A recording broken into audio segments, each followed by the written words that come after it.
Welcome everyone to week 5 of this virtual writing boot camp. Hopefully you are just really surprising yourself at how productive you are. You're attending your weekly meetings, you're tracking your productivity, and you're joining the lunch and learns that we have every Wednesday, either real time or watching them via YouTube. And you well, since next week is our last week, week 6, we'll give you a final evaluation to kind of see how everything went for you and ways in which we can improve this as we look to scale up for the next summer. For those of you who are trying to cram like me and you need some more intentional times to set aside for writing, these are just some general times that others in all of the cohorts were available to write. So feel free to join this link. If you go in there and there was nobody there, then that time was meant for you and you alone, and just keep the course that you're on, and you will be fine. And hopefully I'll join you soon. So we are week 5, as noted. We've just got 1 week left well, a week and a half, because this is still week 5. We can power through and meet our writing goals as scheduled. These are our lunch and learns, and this week we're on to research methodology. And with that, we have our research methodology coach, who is Dr. Hinsdale Bernard, who is a recent retiree from the University of Tennessee at Chattanooga and the School of Education. He was in between different departments within our college and the College of Health and Human Performance, Health, Education, and Human Performance, or whatever it's called. Shawani can correct me. It's been a long day and it's just Wednesday. But as he retired, in our very last faculty meeting, we were informed that he was given the distinguished honor to be a professor emeritus. And he's probably the first Black person to have that type of honor. And I know, and probably in our college, I don't know if it's in the history of UTC, but we're going to say he was the first of everything. And so we're very proud of Dr. Bernard and all his work. He's a husband, a father, a grandfather as well. He's from Trinidad and Tobago. He's got a degree in chemistry, master's in education, and a doctorate in education administration. You can see where his research interests are. He's just a brilliant man. It ranged from things like a 3D periodic table to all things with his own theory on diligence, and just all his brilliance is all wrapped up in one. So we're very honored to have him here. And just a little bit more about Dr. Bernard and his inventions with a 3D periodic table, which is just awesome, an awesome tool to integrate into really I would say the late elementary, middle school, and even high school, and I think also college. My college students who are STEM education majors who will be teaching middle and high school students, they also enjoyed the conceptualization of using this 3D model, and it really helped students better understand how elements play together and how they related. So this is another tool. So if you're interested, this is something that you could buy, and or your school district or your local school districts, or if you're homeschooling and your child is struggling, this is something that you may want to consider. And he has a ton of research that supports how this does help enhance students' learning, and really looks at, helps their conceptual and visualization, visual learning as well. So I'm gonna allow Dr. Bernard to talk about his most recent venture, which is a book that would help, that's not just helpful for those who are in a thesis and dissertation stage, but for those of us who have gotten away from doing research and are trying to dip our toes back in to get to whatever goals we are in. And it's been years since we've had a statistics course. And so this is a great refresher. Dr. Bernard, go ahead and give us a kind of an introduction to your book and anything else that you would like to highlight. Yes, good morning, everyone. Thank you, Dr. Ellis, for inviting me to this conference. I deem it a great opportunity to be able to join researchers. And as you said, I just moved to Arizona, and things are a bit scrappy in terms of having my things organized, and I'm using my phone to do this meeting. But nevertheless, I'm glad to be able to join you. In terms of the book stemmed from the experience I've had working with doctoral students that started about 30 plus years ago when I worked with doctoral students doing mainly their statistics for their research. At the time, I was a master's student in research and statistical methodology. And I came to realize that much of the problems that students were encountering had to do with understanding the variables that were in their dissertation. So therefore, my approach to doing research, especially quantitative research, is to really look at the variables.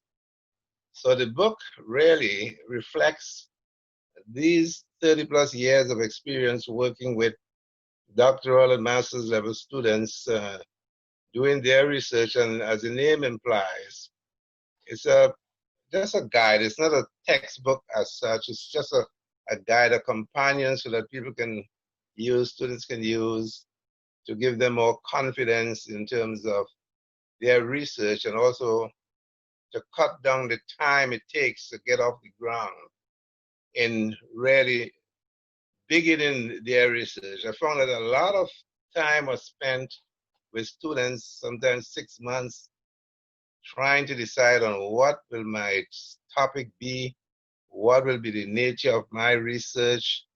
And a lot of times when I asked them questions, it had to do with understanding the variables that they were trying to develop some relationships with. So that's why the book is called A Variables Analysis Approach.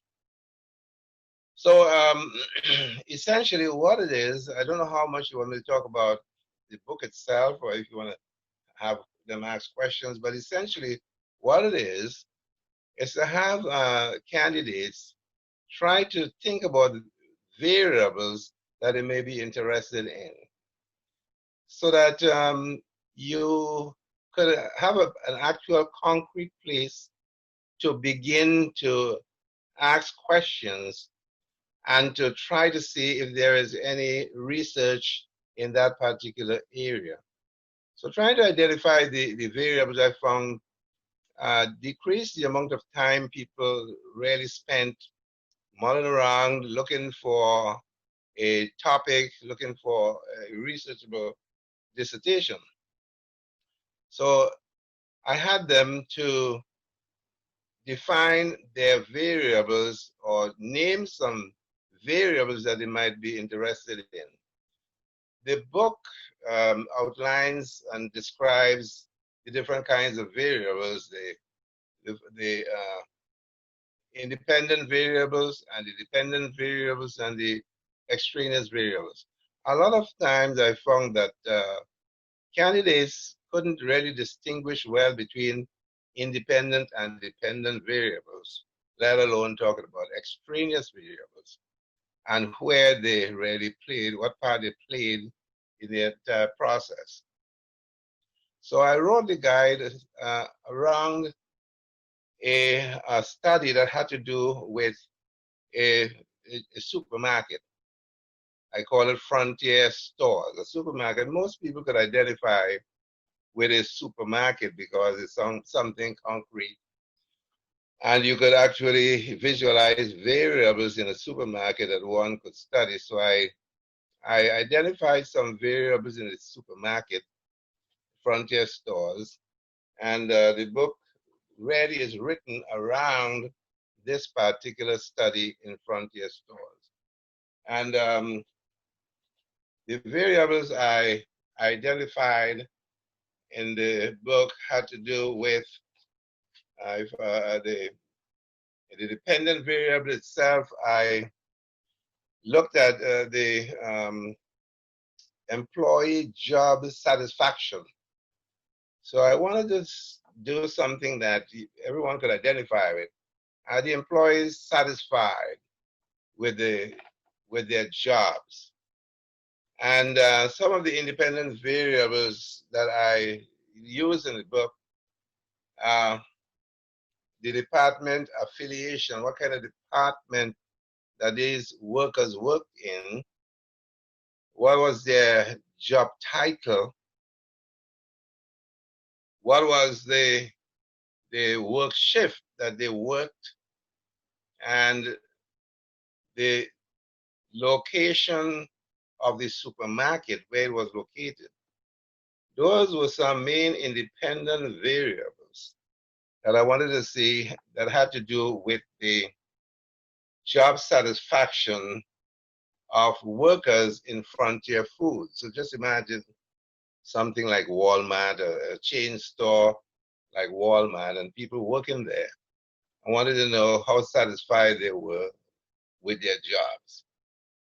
So the question that probably would fuel a research like this is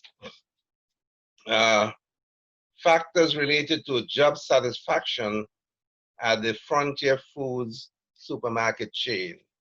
So some of the factors related to job satisfaction. And the independent variables I looked at, as I said before, had to do with the department they work in, did that have anything to do with job satisfaction? And I list a number of departments, and of course, these are just, just fictitious things for the most part. And their job title, what was your job title, whether it is a manager, a supervisor, a cashier, whether you worked in the bakery or custodian, or you worked in stacking, what contributed to job satisfaction in Frontier Foods? So I haven't identified those variables, then you will want to think about how do you define them. And I talked about the different levels of these variables, and in research, quantitative research, we talk about levels like nominal, ordinal, interval, and ratio variables. So having identified those variables, then it will be possible for the researcher to then try to develop research questions around them. So essentially, that's what I did. I showed how you could develop some research questions around those independent variables. And then I identified some extraneous variables that could impact the job satisfaction. And some of them I identified were the sex of the employee, male, female, the age of the employee, the ethnic background of the employee. Those are some extraneous variables that could possibly have an impact on employee job satisfaction. So how do you measure them? The dependent variable, which is job satisfaction, is measured on an interval scale, which I call scale. That's how interval and ratio are called scale measurements. And the independent variables are all nominal variables.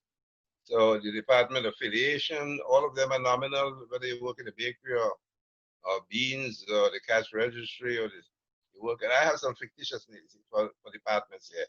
Some of them are pretty much amusing. And the job title of the employee, I talked about things like whether you're a manager or a supervisor, cashier or a baker, custodian. These are different categories of job titles. And then what work shift they worked, whether they worked in the night or they worked in the day or in the evening. I have 3 work shifts, I think, there. And where is the store located, the location of the supermarket? Whether it's in the Northeast, the Midwest, the South, or the West, these things probably could have an impact on employee job satisfaction in this frontier food chain. So essentially, the whole book is written to show how you approach the various aspects of research, how do you develop now some research questions surrounding these variables, having identified them and how they're measured? And I guess once you have developed your research questions themselves, you can then move forward with developing some hypotheses that will stem from those research questions. This, I believe, is probably one of the most difficult aspects of doing research. In my years of dealing with dissertations, I have found that candidates spend a lot of time trying to ferret out those research questions and variables, and they spend quite a bit of time doing a lot of reading. Yes, it's good to read past research, but unless you know exactly why you're reading what you're reading, a lot of time could be expended reading material, and you don't know exactly why you're reading it because you don't have the variables really focused, so that you end up reading and getting frustrated because you don't know what you're looking for. But in this approach, once you develop what I call a VAMP, and the VAMP means VAMPE, it's a variables analysis matrix for prospectus or proposal exploration. That matrix, that variables analysis grid or matrix, whatever you want to call it, I call this the roadmap for your research, and it should be kept in a safe place, and every committee member should have a copy of this VAMP, because this is where everyone will be on the same page as far as the research is concerned.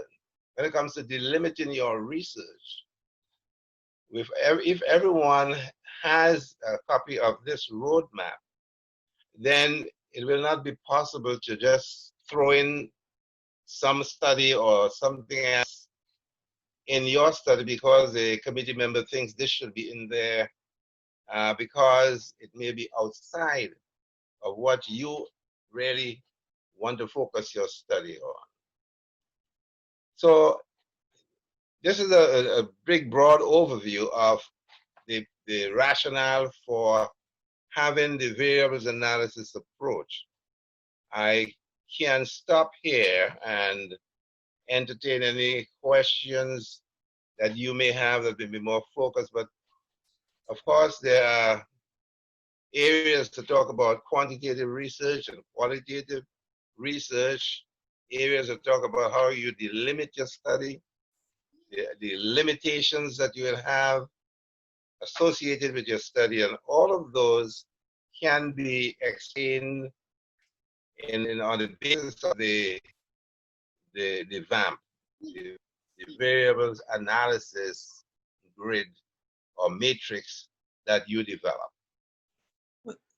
Thank you, Dr. Bernard, for the high-level view, and I think this is a great time now for Elijah to open up the floor for questions, be they general or specific to your research. So don't shy away. Again, it could be very specific to your research. If you need to share your screen, he's willing to to help you in any way that that you need during this time. So we have one in this.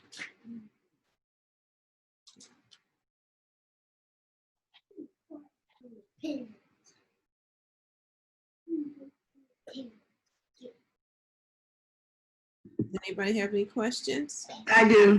Go ahead. Hello, Dr. Bernard. This is Shanette Harris. I'm not sure how you doing. I'm not showing my visual because I just got out of the bed. Okay, Shanette. I got up because you were supposed to be up here, and you know about methodology. And I'm a professor, associate professor, almost more than 30 years at Yes, Rhode Island in the psychology department. Now, yes. I'm great at conceptualization, but my problem is statistics per se, and specifically using SPSS to analyze the data, even if I'm good enough to be able to put it to understand it once I get it. Usually I can figure it out somewhat, but it is simply putting it in and knowing certain things. For example, I'm working on a project now, various to health, mental and physical health of Black men. And I'm looking at two barriers, trying to see which is the best predictor. I'm looking at transportation, or what I call logistical factors, and then what is the other set of variables? I remember, I'm too sleepy. Okay, and what I'm trying to find out is what I'm trying to find out if my dependent variables are going to be okay for a journal. And I, even when I ask, I feel there are issues. I am measuring the dependent variable psychological health with one Likert scale item. Okay. And I'm measuring the physical health, their perception of their physical health in the same way. It's not even a 7-point Likert scale, it's a 5-point Likert scale. Now, Yeah. I know in business, okay, they do it. Sometimes in health, they also do it with the one variable. But as psychologists, they want 1,000 items. 1,000 items. And so I'm just a little anxious about it. Now here's the thing, my statistician person, Dr. Alati, he's a student though, so I'm always a little skeptical. He's not a professor. He's in graduate school, getting his doctorate in statistics. He's Ghanaian. Sorry about that. Yeah, and he, what do you say? Sorry. And he says, oh, it's okay. He says, oh, don't worry about it. Don't worry about it. But I am worried about it. So, Yeah. what do you think? Well, you want to know what statistical procedure you should use to analyze your data. That's what you in SPSS. That's what you are concerned about. Well, I'm concerned whether or not we've already analyzed it. I'm concerned if this dependent variable will hold up. Okay, the psychological health. One item, and you can't get reliability with one item.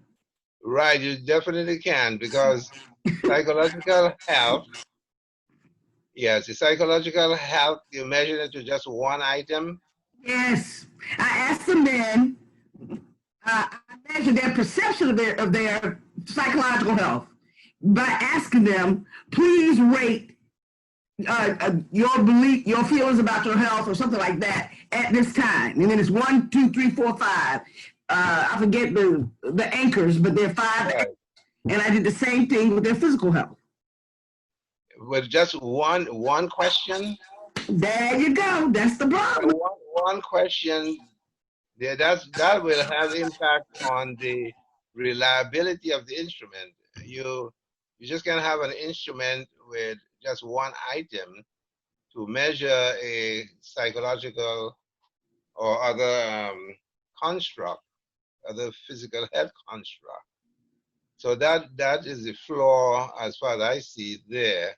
If you're using an instrument that has several items in the instrument to measure this particular construct, usually you have different dimensions to what you're trying to measure in psychological health. I'm sure you, as a psychologist, you know psychological health may be related to a number of factors. And these factors, I guess, will have to be determined by factor analysis before you determine if the instrument is valid and reliable for measuring this particular entity. So, Dr. Bernard, let me interrupt. It's not even going to get that far because I don't have those items. you don't have them yet. Yeah, the whole point of this is I have a single item.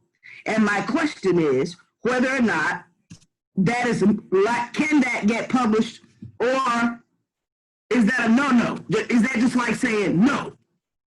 You understand? Yeah, well, You're on the editorial board, right? And this article comes to you. Right. What you gonna do? Well, if it comes to me and there is just a single item to measure a construct, Yes. I will certainly have questions about that. Yes, I know. I will have questions about that because one single item could not be reliable in terms of measuring a particular psychological construct. I know. And now, ladies, I told you. That's why I've been wrestling with this. That's why I just stopped. I just, bam. You know, sometimes you know things intuitively without knowing it. That's why I didn't write another word. I just said, okay.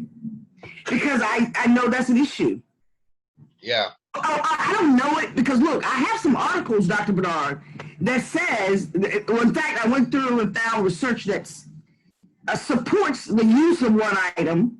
Like I told you, with some health studies, let's say in some journals, they'll have one, in epidemiological studies, they'll have one item, right? Mm-hmm. But typically they'll have, what it seems to balance it out is they'll have 3,000 subjects for some telephone survey, and they'll do all this other stuff.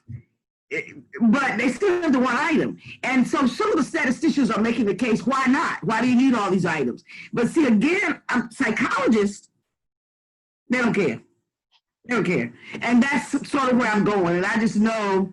Now, the catch is, on the questionnaire I gave the men, I have other items, all right, that I can pull in to try to beef up the psychological and physical variable of well-being or whatever.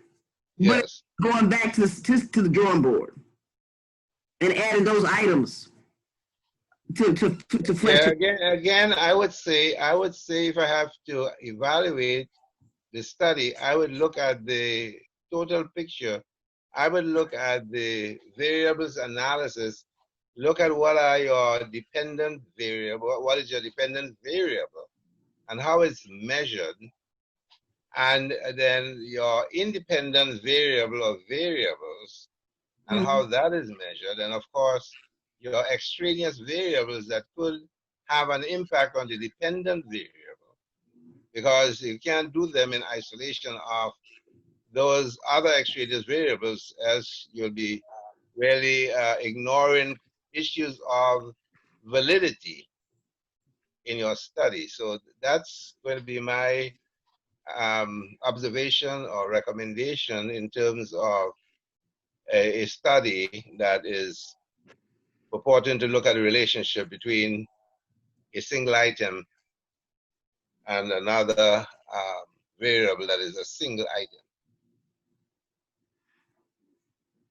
I don't know if I answered the question.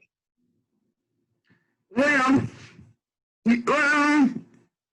I think you answered it the first time when you said basically, if you, the question has been on the editorial board, because of course I've already done that. I know what the independent variables are. We control for body mass index and social class and those factors, but I still only have that one outcome variable and that one single item. And I think most of them are going to say no. They're going to say, oh, it's not valid, or because you don't have a reliable, because you can't do a Cronbach alpha. I can't. Yeah, you can't do a Cronbach alpha on one item. Yeah. Right. That's right. That's what I'm saying. So I think I already know the answer. I just wanted to get some, because my statistician won't agree with me. I think he knows too, but for some reason he doesn't want to admit that we wasted our time. So I'm like, he's like, no, it's okay. Send it. And I'm like, no. They're gonna write me and say, girl, you know better. You know better. And I do, but I wanted That's what I have. And I don't want to go back and pull items and go through factor analysis because that's what I'm going to have to do. Yeah. Go back, get these other items, put them in, then run some more analyses, and then, oh gosh, and then report that, and then say why you did it. All this extra work. Dr. Bernard, Well, I appreciate it. Thank you. Thank you. well, I hope I was of some kind of help. Well, I can say to Dr. Alati, Dr. Bernard said it. And that might help. That might. Where are you from originally, Dr. Bernard? I'm originally from Trinidad and Tobago. I hear that on the tongue, but I didn't know where it was from. All right, wonderful. No, and what is your area? What area are you trained in? What's your discipline? Well, for my undergraduate, I did chemistry and industrial chemistry. For my graduate level work, I did more leadership and research. I spend more time doing research than anything else. So I could consider myself more a researcher than probably an administrator or leader. Okay, excellent. Well, thank you. I appreciate your help. You're welcome. Thank you, Dr. Harris, for your question. Do we have any other questions for Dr. Bernard?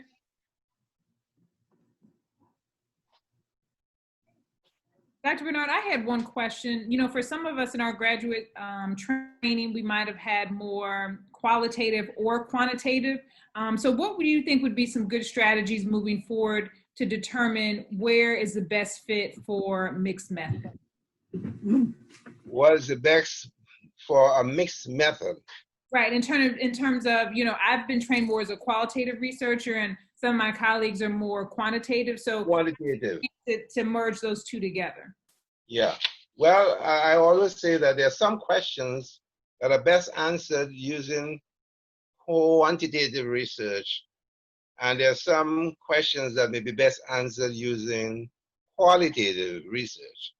For example, in this study I have in the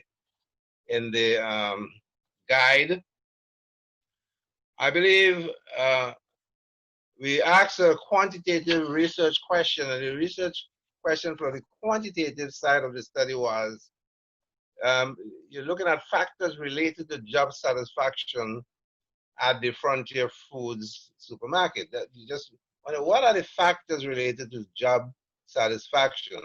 And that one is more a quantitative study. But again, that may not answer all the questions people may have related to job satisfaction. For example, a qualitative side may ask a question like, how can management improve job satisfaction at Frontier Foods? I think what you're really getting at is such a study looking at the factors related to job satisfaction. I think they might be looking to see what can they do to maintain or to improve the job satisfaction of the employees. And you can approach it from the quantitative side, but also there will be qualitative questions that management can ask people, talk to them, instead of just probably giving a survey and getting some quantitative data. But I'm sure they can talk to people and find out what do they think, what do they feel, give some experiences.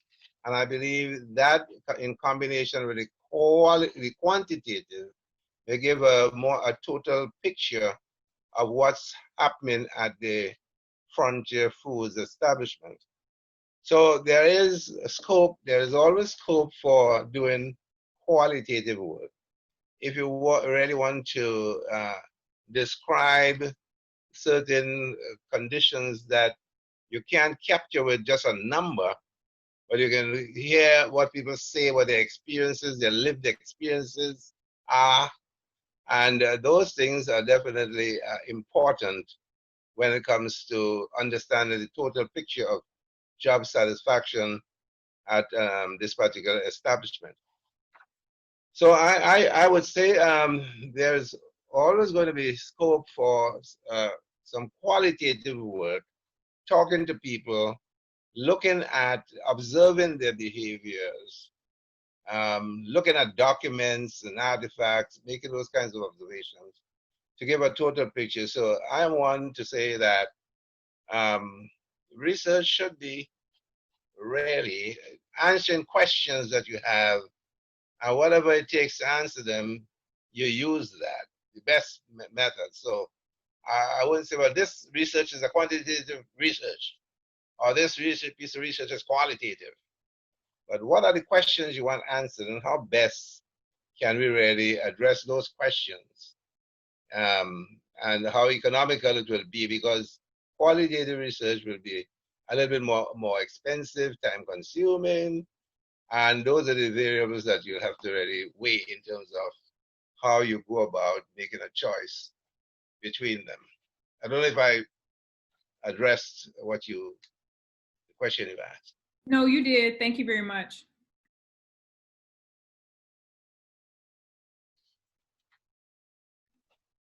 Other questions for Dr. Bernard on research methodology, research design, mixed methods? Any general questions?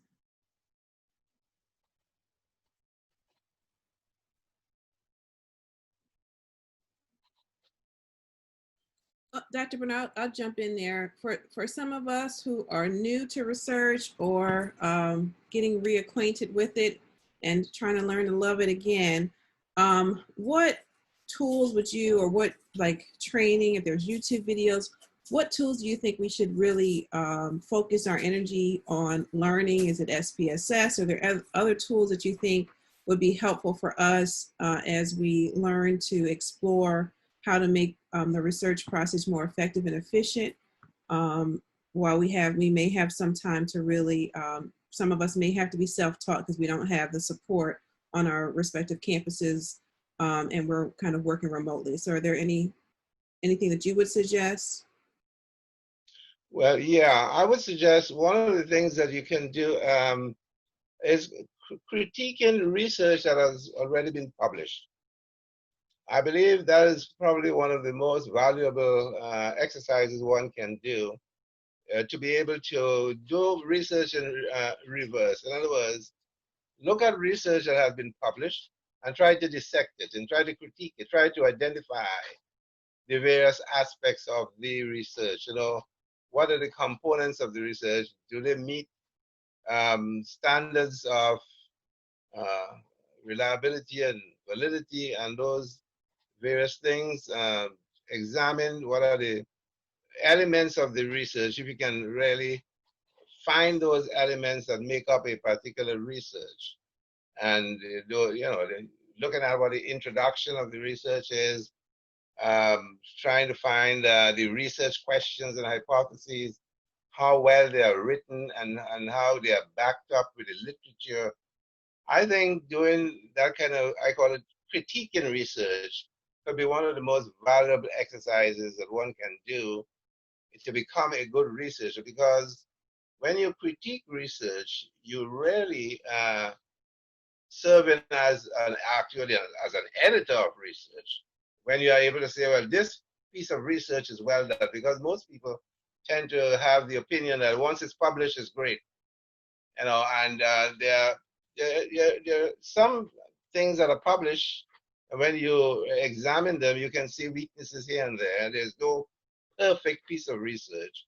So I would recommend that one of the things one can do in becoming a good researcher is to be a good, strong critique of research in your particular field. And that, to me, helps in your ability to do your own research.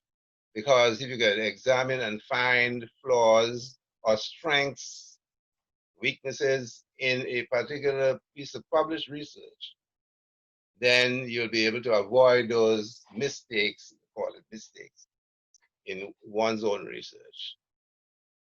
So, of course, I'm talking about having gone through all the classes on research and statistics, and I assume that was done.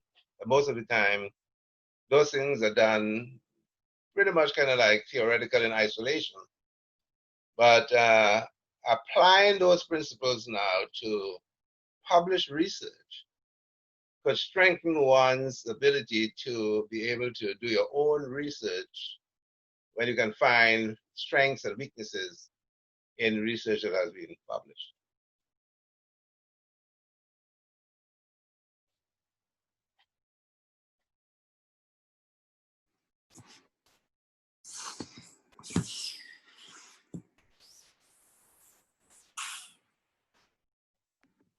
Okay, Dr. Bernard, I have a question. Sure. All right. Right now, I notice in the literature, and not so much in the published research articles, but I notice with my some of my colleagues, and let's say if I'm just reading in general, that they're promoting R over the use of R over SAS, which we, you know, when I was at the University of Tennessee many years ago, and it was SAS. When I was getting my degree, it was SPSS. And then it went to SAS, and then up here it came back to SPSS. And now I keep hearing about the relevance and importance of learning R. And that's along with the qualitative piece. But, and in general, I'm going to be honest, I want your view on this. I'm noticing a sort of an ethnic breakdown in research. And what I mean is this, I'm noticing that whites but more colored people are going with qualitative data stuff, especially the young people. And white, like, see, I'm the editor of certain journals. And I think I understand it because it is related to the topic, but you know, with the topic, you could ask a number of questions and you can make a choice whether you want to do it quantitatively or you want to do it qualitatively. Because I do body image stuff. And you know, half the time you can ask an open-ended qualitative question, or you can, you know, use questionnaires and get it done that way. So, and at conferences, I'm noticing it too. Now, so my question is, given where you're sitting, and you've been doing this a long time, what do you think about the use of R versus the other types of analytical procedures and programs? And then what do you, I mean, I don't worry about the qualitative because it takes forever. It just takes really forever. And you can use the new disk and all of that, or you can just, I guess, I don't even know what to say about it. That's overwhelming for me. It's just easier for me to get someone to put those numbers into a machine, and then it tells you where to go. So what do you use? What are your programs that you're using? Well, I use mainly SPSS program. Okay. That's what I use for the most part. And there was a time when I used BMDP. Yeah. That's a behavioral program? That's a biomedical program. Yeah, we had that at Brown, right? Okay. Mm-hmm. So there's a plethora of programs now that people gravitate to. It all depends on what the institution really.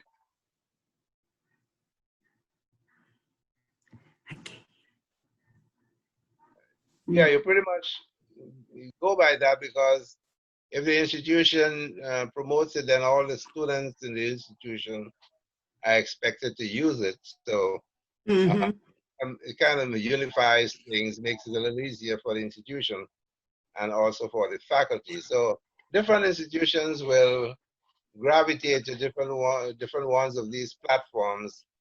They all do the same thing. It's just a question of, you know, which one you prefer to use. It's like driving cars, you know, which one you feel more comfortable with. So they all boil down to doing the same thing. And Dr. Bernard, there's one question that did come in the chat. To clarify, is quantitative more expensive?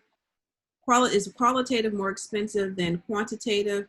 Which is best for someone who's pursuing an EDD, and what is best for literature? Well, the answer to that is it depends.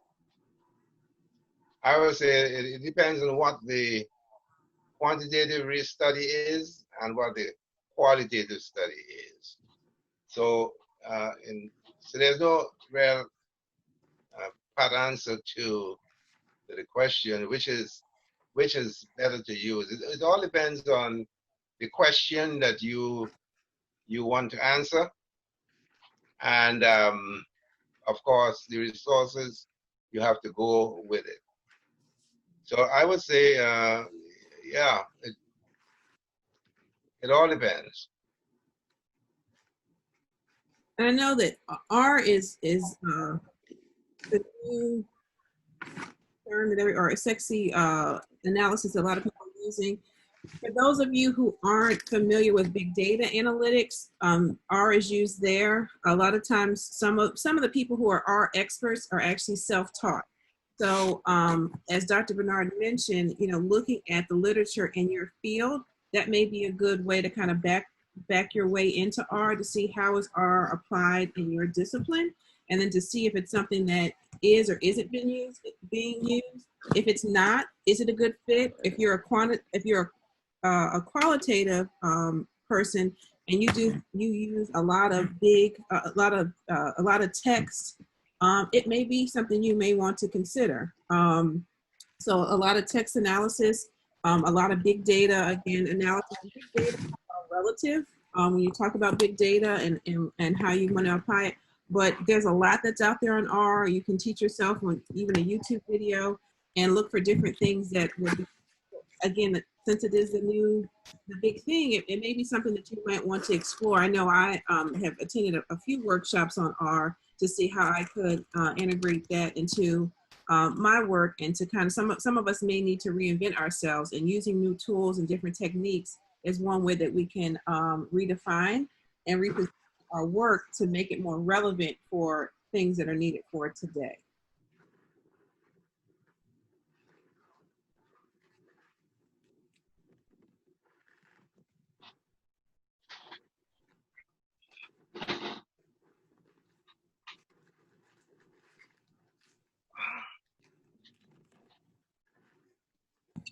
Are there any last minute questions for Dr. Bernard? Go, Elisha.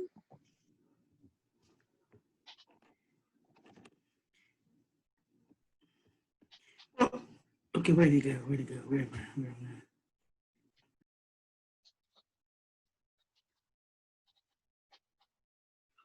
Well, Dr. Bernard, with, I guess, the remaining. I'm sorry, doctor, I got one.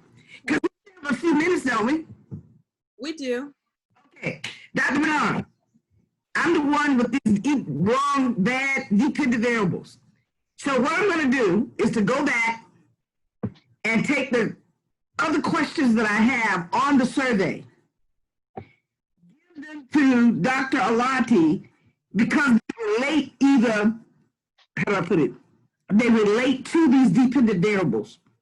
For example, there's several questions about their experience with anxiety, depression, excuse me, nerves, issues like that, their emotions that are associated with psychological well-being.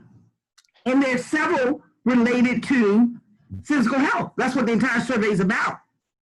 So give some of those Likert items to see how they, my goal, to see how they correlate, to hold together to make a scale and use those. What do you think?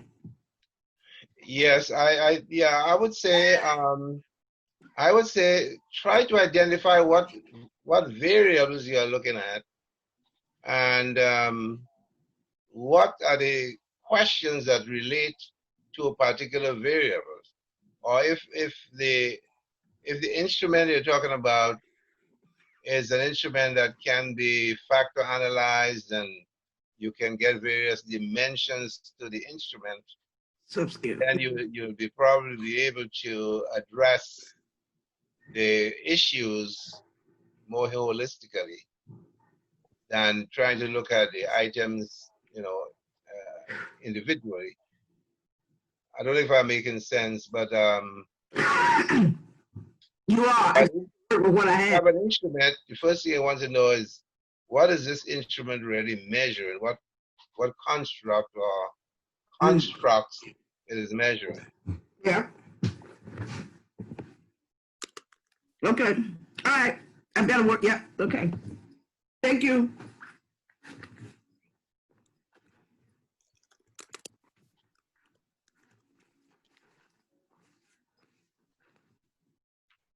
Dr. Bernard, for some of our cohorts, they are just beginning their dissertation or thesis phase. I know you have your book that we highly recommend for them to purchase, but are there other words of wisdom you would provide to them as they matriculate through their respective doctoral programs?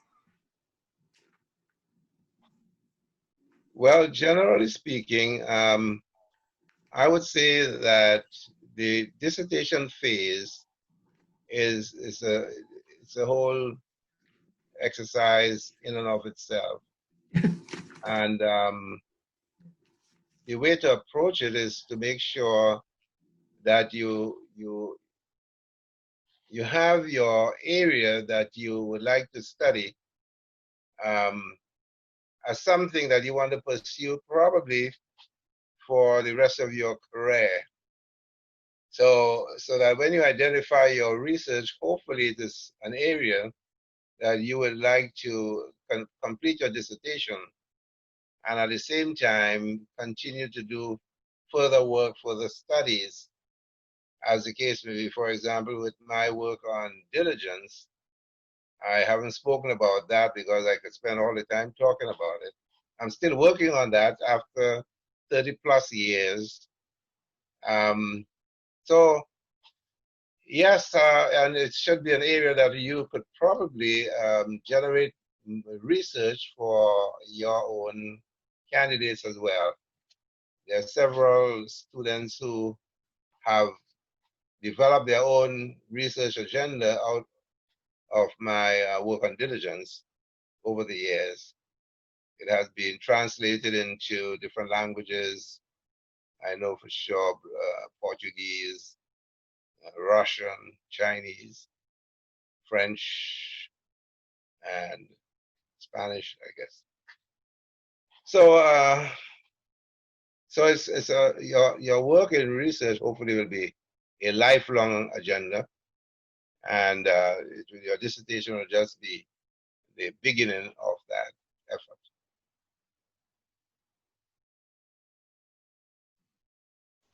Dr. Bernard, we had a question in the chat for your book. Is the book only for quantitative research methodology and analysis? No, the book it covers quantitative and qualitative. Awesome. Yeah, there's a chapter that relates to qualitative because, as I said, the same study on frontier foods dealing with employee job satisfaction, you can approach it from a quantitative perspective or a qualitative perspective, and of course a mixed method perspective. So I didn't really leave out the qualitative aspect because I believe that research is complete when you answer the questions the best possible way. And in this particular example in the book, I try to incorporate the qualitative aspects as well.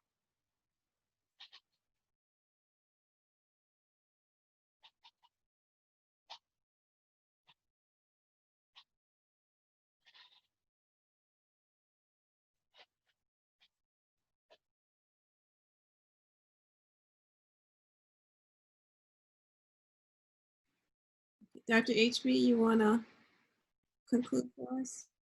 Sure. So thank you so much, Yeah. Dr. Bernard, for your time today. We really, really appreciate it. We have different folks in our group today who are at different stages of the research process. So you've given us a lot to think about and opportunities to move forward in terms of things that we need to be thinking about strategically to make sure that our research question is aligned with our research methodology. So just as a reminder, don't let perfect get in the way of submission. So thank you everyone for your time today, and we will be ready next week for our last part in our Lunch and Learn series. So have a great day, and we'll see you all next week. Thank you.